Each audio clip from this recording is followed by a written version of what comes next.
Here are the most terrifying mythical creatures to ever exist again. Winters in the Great White North of Canada can be terrifyingly hostile, and for the native Algonquin people living there who relied on the wilderness for their next meal, starvation was a constantly looming danger. In times like these, when the natural food on the land is scarce, a human may be forced to make a grim yet simple choice: succumb to death pained by hunger, or eat a fellow human and be transformed into a Wendigo. The creatures are described as looking gaunt and emaciated, their gray, ash-colored skin stretched tightly over their bones. With lips tattered and bloody from feasting on human flesh, they stink with the odors of decay, death, and corruption, and their hearts are solid ice. It's said that with every meal, the Wendigo would grow in proportion relative to the size of whatever it ate, so that they could never feel full. Their whole existence felt like they were constantly on the verge of starvation, forever craving the taste of the people they once lived alongside. Interestingly, Wendigo psychosis is actually a term used in modern psychology to describe intense cravings for human flesh and the paranoia that you could become a cannibal yourself. In our modern consumerist society, this isn't something most people have to worry about, but for native tribes in times of famine, it was a very real possibility that your next-door neighbor and your next meal were one and the same. Kuchisake Onna is a little different from the other monsters on this list.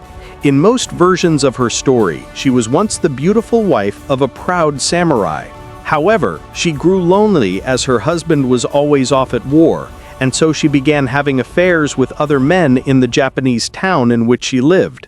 When the samurai found out about this, he was outraged, and as punishment, he sliced the corners of her mouth open from ear to ear, and she died. But that is not where her story ended, for after her death, Kuchisake Onna returned as a vengeful spirit.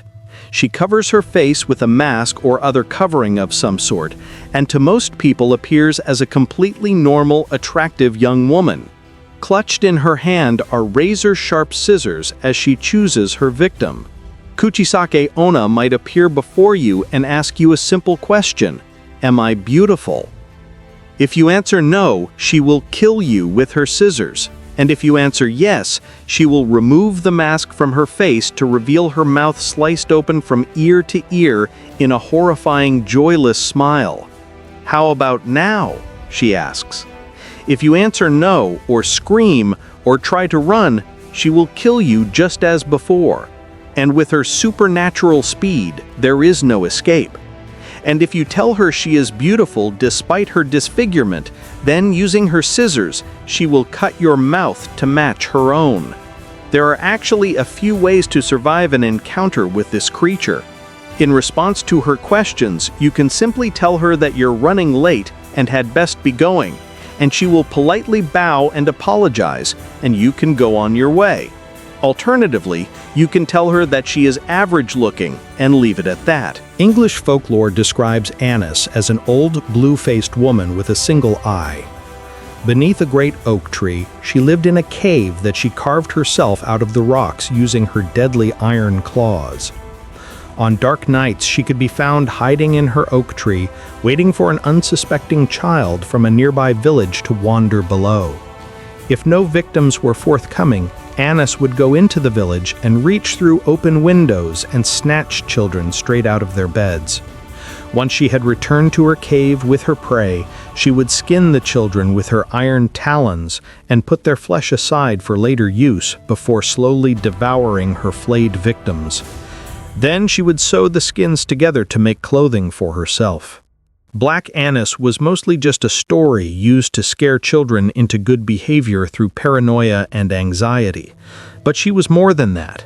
Houses in the town she was believed to inhabit were intentionally built with smaller windows to stop her from reaching through, and an otherwise serious-minded man named John Herrick wrote a full poem documenting the village's knowledge of the creature, fully believing in her existence himself. Coming from the folklore of Southeast Asia, The Krasu is said to be the demonic spirit of a woman who committed various evil acts in her life, such as infidelity, murder, or drinking the last of the chalky milk.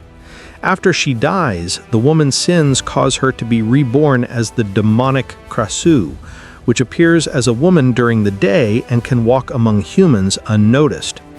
By night, however, the Krasu is able to detach its head from its body and fly off into the night with all of its internal organs dangling from its neck. The heart, liver, lungs, stomach, intestines, and the rest all out on full display. The Krasu's favorite midnight snack is, unfortunately, the flesh of humans. She'll fly around in search of unsuspecting children, and when she can get them, pregnant women, as it's a 2-for-1 special.